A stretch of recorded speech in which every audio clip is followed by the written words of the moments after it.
मित्रों नमस्कार। भारत माता की जय, वंदे मातरम, जय श्री राम। मित्रों मैं दिलीप पांडे, स्वागत है आपका मेरे YouTube चैनल में। मित्रों शर्मिष्ठा पनोली को ज़मानत मिल गई है और ज़रा आप देखिए कि परिस्थितियां कैसे पलटा खाती हैं कि 2 दिन पहले जो जज थे पार्थ सारथी चटर्जी, उन्होंने तो 14 दिन की न्यायिक हिरासत में भेज दिया था। लेकिन आज जो जज थे राजा बासु चौधरी, उन्होंने न सिर्फ जमानत दी शर्मिष्ठा को, बल्कि उन्होंने फटकार भी लगाई है बंगाल की पुलिस को। तो अगर देखा जाए तो शर्मिष्ठा को तो राहत बहुत बड़ी मिल गई है, लेकिन जो मुल्ला मौलवी और मौलाना हैं उनके लिए मुसीबत बढ़ गई है। तो हम ज़रा इसकी चर्चा करेंगे, किस तरह की बहस आज हुई अदालत में उसकी हम बात करेंगे, कैसे उनको ज़मानत मिल गई इसकी बात करेंगे।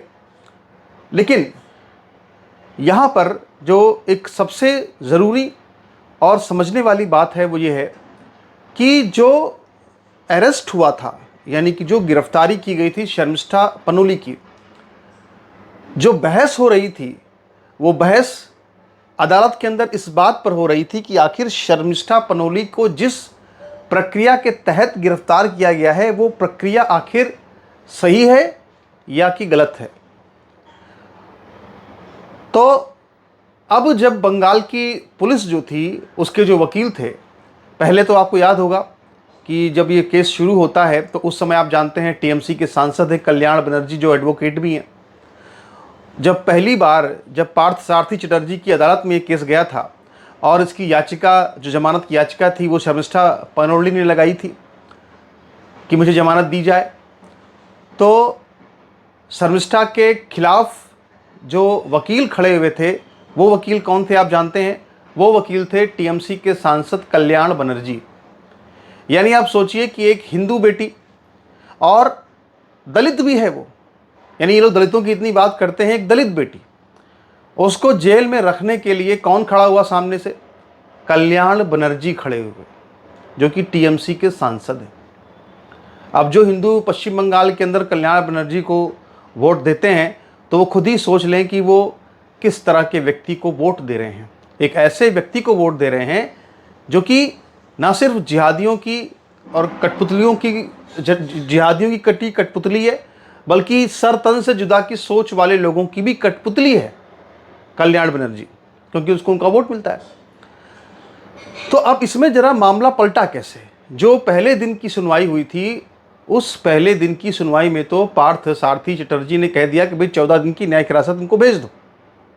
अब हालांकि न्यायिक हिरासत जब होती है तो उसका मतलब ये होता है कि न्यायाधीश के तहत, यानी कि जुडिशियल कस्टडी, यानी कि उसमें कोई वो वाला नहीं होता है कि कोई जेल में आएगा, कोई पूछताछ करेगा, कोई आपसे मारपीट करेगा। ये वो वाली कस्टडी नहीं होती है। ये कस्टडी होती है न्यायिक हिरासत, यानी इसमें आपसे कोई इस तरह का दुर्व्यवहार नहीं कर सकता। ये एक न्यायालय के अधीन एक हिरासत होती है।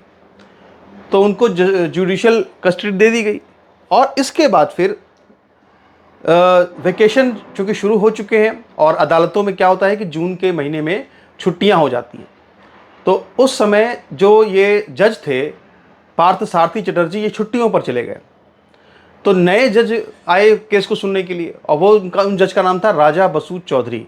तो इसके लिए एक वेकेशन बेंच होती है, यानी कि जो छुट्टियों पर जाते हैं जब जज साहब लोग, तो एक और जो वेकेशन बेंच होती है उसके जो जज होते हैं वो फिर केस को सुनते हैं। तो राजा बसु चटर्जी ने केस को सुना और बंगाल की पुलिस की तरफ से, बंगाल की सरकार की तरफ से जो वकील आज पेश हुए थे, उन वकील की तरफ से ये कहा गया, वो ये चाहते थे कि ये केस राजा बसु चौधरी ना सुने, वो ये चाहते थे कि ये केस पार्थ सारथी चटर्जी ही सुने। लेकिन इस मांग को सबसे पहले राजा बसु चौधरी ने खारिज कर दिया। उन्होंने कहा केस को मैं ही सुनूंगा। और दरअसल 5 तारीख की सुनवाई की तारीख तय करके छुट्टी पर गए थे पार्थ सारथी चटर्जी। वो इसलिए क्योंकि वो चाहते थे कि जो पूरी बंगाल की पुलिस है, जो केस डायरी है, वो केस डायरी उनको सौंपे,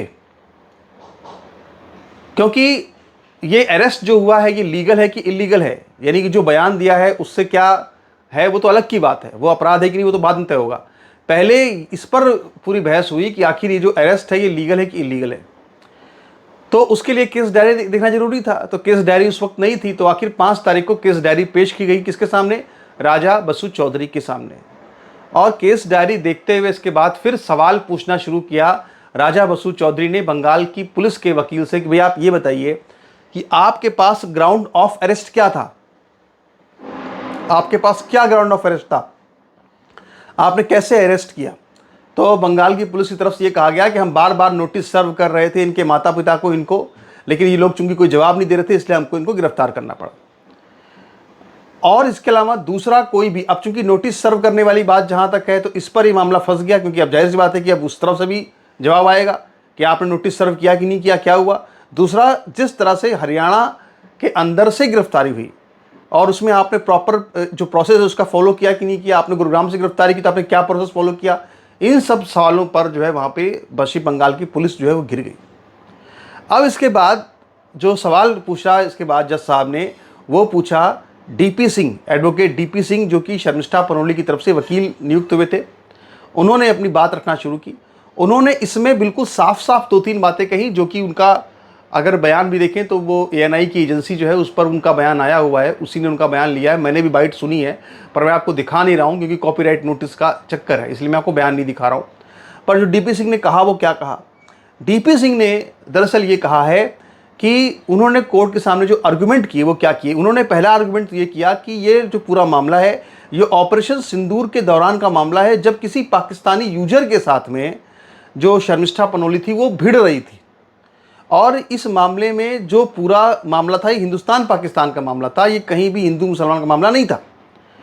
उन्होंने एक ये तर्क भी दिया कि जो उनकी स्टूडेंट है उसकी उम्र अभी 22 साल है और उसको तो पता भी नहीं कि आखिर नबी का अर्थ क्या होता है, उसको पता ही नहीं कि आखिर नबी का अर्थ क्या होता है, उसने जो बयान दिया इसके क्या परिणाम हो सकते हैं, उसको ये भी जानकारी नहीं है। इसलिए इस ग्राउंड पर उसको अंतरिम जमानत देनी चाहिए। इसके अलावा एक जो सबसे महत्वपूर्ण बात जो कही वो ये कही डीपी सिंह ने कि चूंकि वो एक अभी 22 साल की लड़की है और उसको इतना नहीं जानकारी है इस्लाम के बारे में, वो इस्लाम के बारे में वही जानती है जो इस्लाम को लेकर के मुल्ला मौलवी लगातार बोलते रहते हैं। और चूंकि मुल्ला मौलवी लगातार जन्नत की चर्चा करते हैं, उसमें हूरों की चर्चा करते हैं, तो उसने उसी आधार पर अपना कुछ अनुमान लगा लिया। और चूंकि उसने वही बात कही है लगभग जो कि मुल्ला मौलवी कहते हैं, ऐसा जो कोर्ट में तर्क दिया डीपी सिंह जी ने, तो इस आधार पर चूंकि वही बात कह रही है जो मुल्ला मौलवी कहते हैं, तो क्या उसमें उसको इस तरह से उसको क्यों अरेस्ट किया गया। दूसरा सबसे बड़ी बात ये, इस पर बहस हुई कि जब उस शर्मिष्ठा पनोली ने उस वीडियो को डिलीट करके और उस पर माफ़ी भी मांग ली, यानी उस पर माफ़ी भी मांग ली पूरे समुदाय के साथ के ऊपर, तो जब माफ़ी मांग ली तो क्या उसका अरेस्ट लीगल है कि इलीगल है? सारे तर्क जज साहब ने सुने और इसके बाद फिर जज साहब ने बंगाल की पुलिस को फटकार लगाई, और बंगाल की पुलिस को फटकार लगाते हुए ये कहा कि आपने शर्मिष्ठा पनोली की गिरफ्तारी तो आनंद फानंद में कर ली, लेकिन ये बताइए कि जो शर्मिष्ठा पनोली है, जब से उसका ये वीडियो वायरल हुआ उसके बाद से लगातार उसको जिहादियों के द्वारा धमकियां दी जा रही हैं, उसको कहा जा रहा है कि कत्ल कर देंगे, सर तन से जुदा कर देंगे, उसका रेप कर देंगे, ये सब जो उसको धमकियां दी जा रही हैं, इसके ऊपर आपने अब तक क्या कार्रवाई करी? तो दिल्ली पुलिस के पास, अरे माफ कीजिएगा, बंगाल पुलिस के पास इस बात का कोई जवाब नहीं था कि भाई आपने तो शर्मिष्ठा पनोली को गिरफ्तार कर लिया, पर जो लोग उसको धमकियां दे रहे हैं जान से मारने की, उसके लिए आपने क्या किया? तो इसके बाद फिर हाई कोर्ट की तरफ से ये आदेश दिया गया कि जो पुलिस है बंगाल की वो शर्मिष्ठा पनोली को बाकायदा सुरक्षा दे, ताकि इनकी जान को, इनके प्राणों को कोई संकट ना हो, इनको कोई हानि ना होने पाए। यानी अगर देखा जाए तो ना सिर्फ अंतरिम जमानत मिल गई शर्मिष्ठा पनोली को, बल्कि इसके अलावा उनको सुरक्षा भी मिल गई, और बंगाल की जो पुलिस है उसको फटकार भी लग गई, बंगाल की सरकार को फटकार भी लग गई। यानी वो ममता बनर्जी जो कि लगातार मुसलमानों को खुश करने के लिए इस तरह से हिंदुओं को अरेस्टिंग कर रही थी, उनको सबक दे दिया राजा बसु चौधरी जी ने, जो कि जज साहब हैं। अब यहाँ पर देखिए, मैंने, आपको याद होगा जब मैंने इसके पहले इस पर एक वीडियो बनाया था शर्मिष्ठा के ऊपर, तो उस वक्त मैंने आप सभी से एक बात कही थी कि ईश्वर का न्याय मिलना शुरू, और वाकई में ईश्वर का न्याय मिलना शुरू हो चुका और उनको अंतरिम जमानत भी मिल गई है। बहुत मैं समझता हूँ कि एक न्यायपूर्ण फैसला किया है जज साहब ने। हाँ, लेकिन एक जो महत्वपूर्ण बात जो कि मैं आपसे आज कहना चाहता हूँ इस विषय पर, वो ये है कि देखिए, अगर आपको कोई बात कहनी है, जो बात कही शर्मिष्ठा पनोली ने, उस बात को वो प्रमाणों के साथ भी कह सकती थी। आज मैंने आपके लिए कुछ प्रमाण यहाँ पर निकाले हैं जो कि कुरान शरीफ से यहाँ पर दिए गए हैं। उन प्रमाणों के साथ में भी आप अपनी बात कोई कह सकता है। मित्रों, मैं भी कई न्यूज़ चैनल्स में काम करता रहा हूँ और वहाँ पर मेरे साथ में कई मुसलमान लोग काम करते थे और मैं हमेशा अपने मोबाइल में कुरान शरीफ की एक डिजिटल कॉपी, जैसे आप दिखा रहा हूँ आपको, मैं रखता था। और जब भी कोई बहस होती थी तो मैं उनको कुरान शरीफ से ही कोट करके कि भाई फलाने सूरा में फलानी आयत में ये लिखा हुआ है, आप इसका जवाब नहीं दे पाएंगे। आप क्या अल्लाह ताला से बड़े हो गए हैं, कि आप मोहम्मद से बड़े हो गए हैं, कि आप कुरान शरीफ से बड़े हो गए हैं? तो मुसलमान उस समय उनको झुकना पड़ता था, उनको मेरी बात माननी पड़ती थी, क्योंकि जब हमको कुरान दिखाते थे कि ये तुम्हारे कुरान में इस तरह से लिखा हुआ है, तो उस समय उनके पास कोई जवाब होता नहीं था। प्रमाण के साथ जब बात कहेंगे तो कहीं कोई दिक्कत नहीं आएगी। आज की तारीख में दुनिया के अंदर स्थिति ये है कि लगभग 100 ऐसे देश हैं जो कि आतंकवाद से पीड़ित हैं और इसमें 95% जो आतंकवाद है वो इस्लामी आतंकवाद है। इसका मतलब कहीं ना कहीं कुछ गड़बड़ तो है, क्योंकि 95%, अब उसको चाहे हम लोग उसको आतंकवाद बोलते हैं, वो लोग उसको जिहाद बोलते हैं, पवित्र काम बोलते हैं, उनके लिए पवित्र है, पाक है, जिहाद है। तो यहां मैं आपको दिखाना चाहता हूं कि देखिए ये जो सूरा है, यहां पर आप देखें अगर, तो इस सूरा में देखिए क्या लिखा हुआ है। यहां लिखा है सूरा 56 और इसमें आप देखें अगर 16 नंबर की जो 15 नंबर की आयत देखें, लिखा हुआ है कि स्वर्ण से यानी सोने से बुने हुए तख्तों पर तकिया लगाए उन पर एक दूसरे के सम्मुख आसीन होंगे, फिरते होंगे उनकी सेवा के लिए बालक जो सदा बालक ही रहेंगे, प्याले तथा सुराहियां लेकर तथा मदिरा के छलकते प्याली, ना तो सिर चकराएगा ना ही वह निर्बोध होंगी, तथा जो फल वो चाहेंगे, जो पक्षी का मांस वो चाहेंगे, और गोरियां होंगी बड़े बड़े नैनों वाली, यानी बड़ी बड़ी आंखों वाली गोरियां होंगी। वो कैसी होंगी? जैसे छुपा कर रखी हुई मोतियों के समान। तो ये इस सूरा 56 के आयत नंबर 15 से 23 तक में जन्नत का वर्णन किया गया है, बहिश्त। और उस बहिश्त के वर्णन में जो बताया गया है कि जैसे आपने देखा है कि फिल्मों में आप देखते हैं, शायद फिल्मों में जो दिखाया गया है वो भी कल्पना जन्नत से ही ले ली होगी लोगों ने।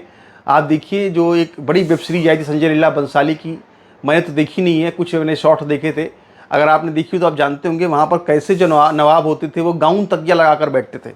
जैसे हमारे पास तो वैसा तकिया नहीं है, पर ये ऐसे एक तकिया देखिए यहाँ पड़ा हुआ है, ये इस तरह का एक तकिया है, ऐसे बैठते थे, ऐसे टेक लेकर ऐसे आराम से, और सामने कोई सुंदरी नृत्य करती थी। तो दरअसल ये सब जो है ना, यही सब जो है इसमें बताया गया है साहब कि जन्नत होगी, उसमें बालक होंगे, बालक के हाथों में सुराहियां होंगी शराब की, शराब ऐसी होगी कि उससे आपको चक्कर नहीं आएगा, उससे कोई मदहोशी नहीं आएगी, उससे कोई मतलब बेहोशी नहीं आएगी, और गोरी गोरी महिलाएं होंगी जो कि लिखा है, और कैसी होंगी? जो कि मोतियों के समान होंगी। तो इसी बात को, जो बात शर्मिष्ठा पनोली ने कही, इसी बात को प्रमाणों के साथ पुस्तक दिखा करके भी कही जा सकती थी, तब इतना बवाल न मचता। लेकिन भाई ठीक है, आज जब बवाल मचा तो शर्मिष्ठा पनोली अब फेमस हो गई हैं। अब यहाँ पर देखिए मैं आपको और भी दिखाता हूँ, एक नहीं कई कई जगहों पर चीज़ें ऐसी मिलती हैं, और आप यहाँ पर देखेंगे, यहाँ पर देखिए बहुत जगह पर कुरान में जन्नत का वर्णन किया गया है।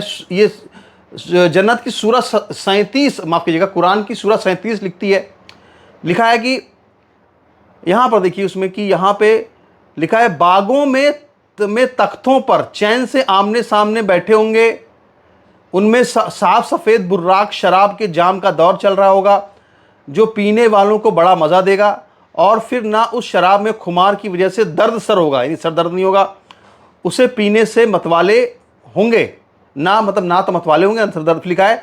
और उनके पहलू में शर्म से नीची निगाहें करने वाली बड़ी बड़ी आंखें वाली परियां होंगी, यानी उनके पहलू में, यानी जो जन्नती होगा उसके पहलू में, समझ रहे हैं, उसके पहलू में बड़ी बड़ी आंखों वाली परियां होंगी।